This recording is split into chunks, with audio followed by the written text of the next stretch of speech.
Netanyahu ini yang mengadakan gerakan. Dari mana si Israel ini bisa tahu petanya Iran, saudara ya? Ya dari si Reza Pahlavi ini. Dia kan punya orang-orang yang duduk di dalam pemerintahnya Khamenei. Jadi dia mengerti harus kemana, lobbynya kemana untuk menggerakkan massa dan jenderal-jenderal mana yang bisa dipegang, anggota IRGC mana yang orangnya Pahlavi, ya kan? Dan tentu saja karena si Reza Pahlavi ini adalah putra mahkota dari kerajaan, dari Raja Iran. Ya, politik di Iran ini, dan itu pelajaran bagi Indonesia, artinya 2026, ya, antara bulan Februari Maret akan gejolak di Indonesia.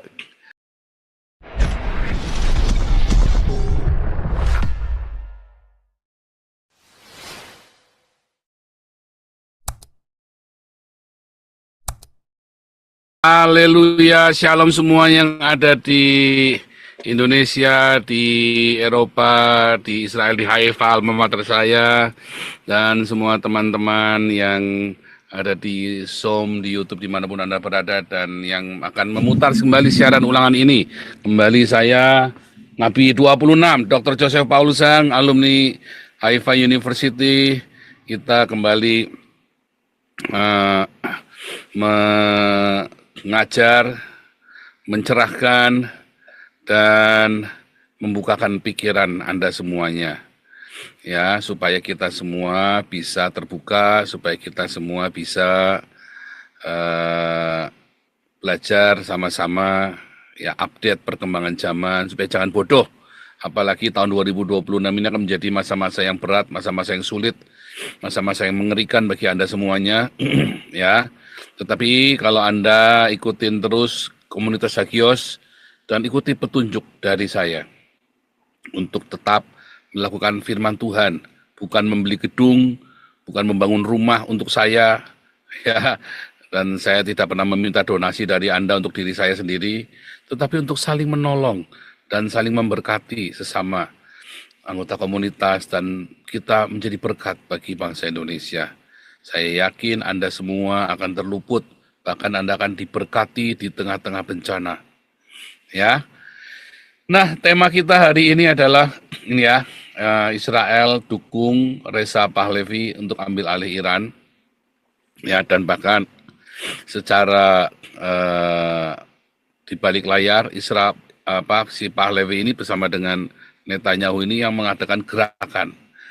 Dari mana si Israel ini bisa tahu petanya Iran, saudara ya? Ya dari si Reza Pahlavi ini. Dia kan punya orang-orang yang duduk di dalam pemerintahnya Khamenei. Jadi dia mengerti harus kemana, lobbynya kemana untuk menggerakkan massa dan jenderal-jenderal mana yang bisa dipegang, anggota IRGC mana yang orangnya Pahlavi, ya kan?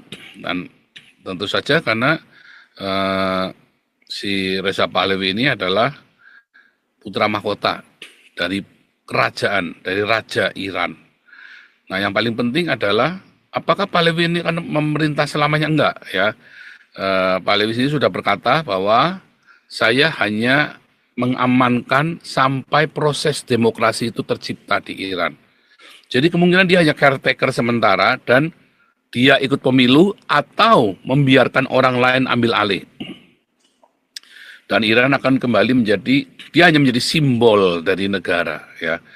Sama seperti di Belanda, raja hanya simbol, yang berperan aktif itu adalah parlemen. Ya, dan yang bisa dilakukan si Pahlavi adalah itu, kecuali parlemennya bilang nggak mau simbol, udah begini saja. Dan menurut saya itu bahaya. Ya, di Iran yang masih kolot begitu bahaya, kecuali sudah kayak Belanda. Ya, bahkan Belanda saja tetap ada raja, Inggris tetap ada raja, Belgia, ya. Kalau Jerman benar-benar ya, Hitler itu benar-benar ngusir rajanya ya. Saya kemarin ketemu dengan putra mahkotanya Jerman ya, Pangeran Philip ya. Pangeran Philip ya, benar, saya lupa namanya. Pangeran Philip ya. Sekarang udah jadi pendeta ya, putra mahkotanya, jadi reverend ya. Kemarin saya ketemu dengan putra mahkotanya Raja Jerman. Tapi sudah nggak diakui ya. Terus dia tunjuk gedungnya itu dulu kamar saya tuh di sana. Saya rumahnya di sana. Kasihan sekali saudara ya. Itu lagi jalan, itu dulu rumah saya. Waktu kecil ya, zaman dia eh, apa namanya belum digulingkan oleh Hitler. Kasihan saudara ya, ini kakek-kakek ini, aduh. Tapi itulah yang terjadi ya, saudara ya, itulah yang terjadi dengan politik dan pemerintahan jahat. Ya bahkan kita belum tentu kalau Hitler tidak menggulingkan lalu si Kaiser Jerman ini akan jadi orang baik. Sebab dulu Kaiser ini kan yang me,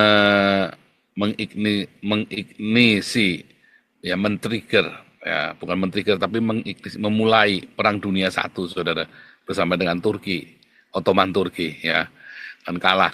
Makanya ketika Hitler berkuasa sungkal kerajaan Jerman ya semua bentuk feodalisme disingkirkan diganti dengan bentuk sosialisme fasisme ya. Cukup menarik sekali kalau kita mengikuti perkembangan dan filosofi dari politik internasional ya. Tapi saya rasa kita update dengan masalah Iran ini ya sangat seru karena setelah bertubi-tubi ya perang yang bertubi-tubi dengan Gaza dengan Hamas akhirnya Israel dengan Amerika sepakat sesuai dengan sabda Nabi 26 nanti pasti dengan gejolak bukan Israel bukan Amerika yang membunuh tapi dia akan pinjam tangan akan digoyang. Gila ya. Dulu siapa ya kita ngomong sama siapa itu Pak Teddy atau Pak Andi ya. Itu bagus ya. Nah, enggak itu pasti akan digoyang. Terjadi beneran ya. Terjadi beneran ya sekarang digoyang saudara ya. Enggak dibunuh ya tapi digoyang. Presidennya kan dibunuh, presiden Iran itu kan. Itu sebenarnya hanya buat emop, itu sudah tanda-tanda. Tapi Irannya bandel ya, sombong karena Islam kan biasa akan kemplu kan. Karena Islam itu kalau tidak kemplu ya tidak Islam saudara ya. Tapi itu yang terjadi ya luar biasa. Nah sekarang bagaimana dengan nasib dari yang akan terjadi dengan Pahlavi ini ya. Saya rasa Pahlavi benar-benar akan jadi caretaker, tapi kalau untuk menjadi penguasa selamanya, enggak mungkin, enggak bisa, saudara ya. Enggak bisa. Satu, dia kurang dukungan. Tapi bagaimanapun juga, Iran membutuhkan pemerintahan darurat. Dan Pahlavi cukup sadar kalau dia tidak akan bisa pegang selamanya. Makanya dalam pidatonya dia bilang, saya akan mengamankan proses demokrasi sampai terjadi pemilu ya di Iran. Entah dia akan ikut terlibat di dalam pemilu atau dia akan membiarkan rakyat dan kemudian dia terpilih ya. Nah, kita nggak tahu ya bagaimana. Sebab saya yakin di awal pasti Amerika dan Israel yang akan ngacak-ngacak Iran sama di Irak. Belajar dari Irak waktu si Saddam dibunuh kacau ya saudara. Waktu kemarin nanti hari Senin atau Selasa ya kita akan undang Nina ya. Nina itu orang pinter ya saudara ya. Dia punya masa di Iran ya. Dia punya YouTube juga, punya channel sendiri. Nanti Nina ini akan kita undang untuk bicara dan mungkin beberapa orang Iran lainnya untuk bicara di kita supaya kita cerita sama-sama ya tentang Iran. Nah, masalah si Pahlavi ini ya, ini cepat bilang ya. Menurutmu gimana? Loh, kamu nanya saya. Ya kalau menurut saya Pahlavi nggak bisa. Kalau menurut saya pribadi Pahlavi nggak bisa saya bilang kenapa karena dia kurang basis massa ya kan dan Iran ini kan sudah berganti sudah 40 tahun dia pergi ya sudah kurang lebih 40 tahun 45 tahun dia pergi dari Iran.